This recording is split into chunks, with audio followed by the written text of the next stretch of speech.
મહત્વના સમાચાર ભાવનગરથી જ્યાં 2 દિવસ પૂર્વે અકસ્માતના સીસીટીવી ફૂટેજ સામે આવ્યા અને આ સીસીટીવી દ્રશ્યો વાયરલ થયા છે।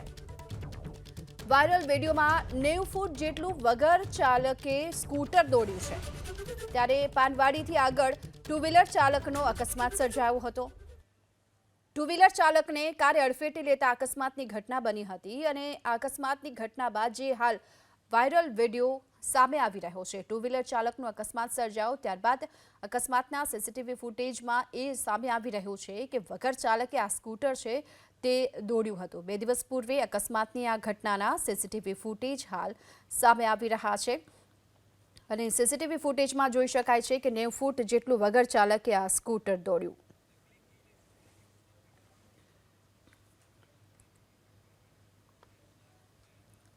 મહત્વના સમાચાર ભાવનગરથી જ્યાં 2 દિવસ પૂર્વે અકસ્માતના સીસીટીવી ફૂટેજ સામે આવ્યા અને આ સીસીટીવી દ્રશ્યો વાયરલ થયા છે।